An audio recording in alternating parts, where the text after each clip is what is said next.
ஜனவரி 2. அவர் உன்னை விசாரிக்கிறவர். ஏசாயா 49ஆம் அதிகாரம் 14-16 வசனங்கள். சீயோனோ, கர்த்தர் என்னை கைவிட்டார், ஆண்டவர் என்னை மறந்தார் என்று சொல்லுகிறாள். ஸ்திரீயானவள் தன் கர்ப்பத்தின் பிள்ளைக்கு இரங்காமல் பால் உண்கின்ற தன் பாலகனை மறப்பாளோ?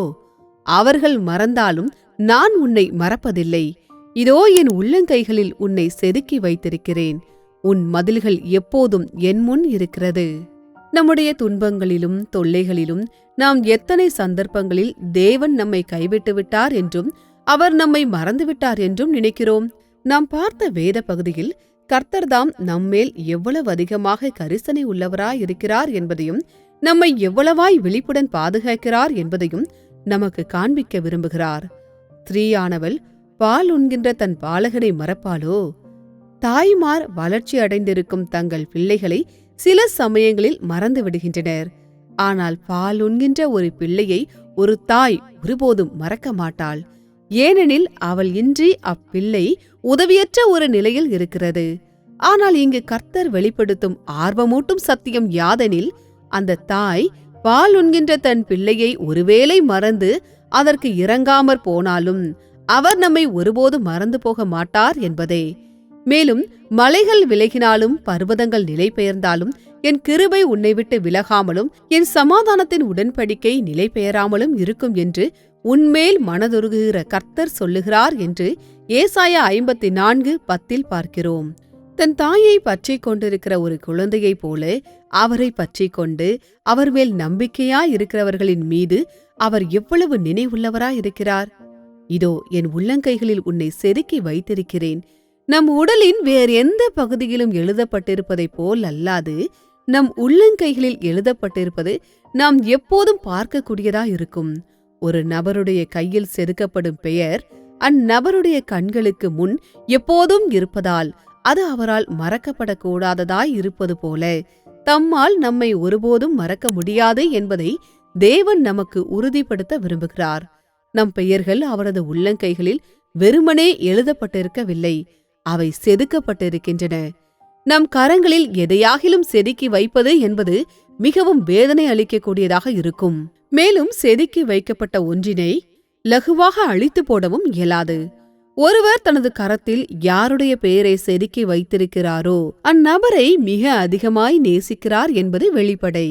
அவ்வாறிருக்க கர்த்தர் நம்மை தமது உள்ளங்கைகளில் செதுக்கி வைத்திருக்கிறார் என்றால் அவர் நம்மேல் எவ்வளவு அதிகமாக பாசம் வைத்திருக்க வேண்டும்.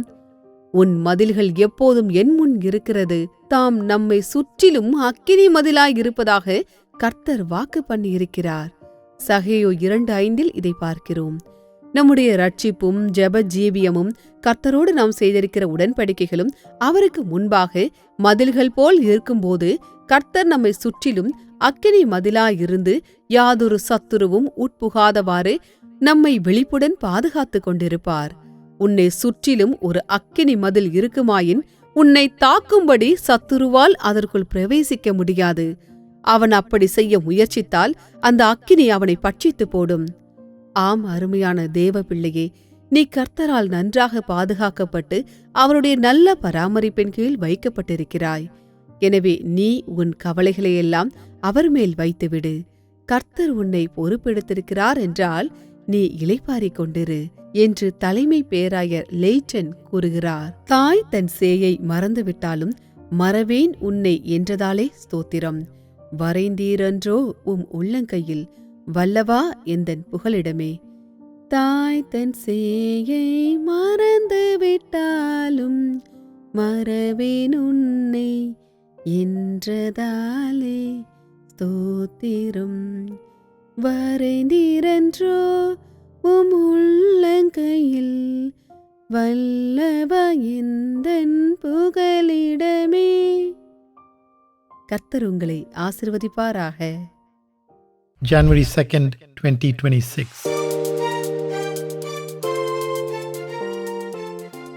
He cares for you.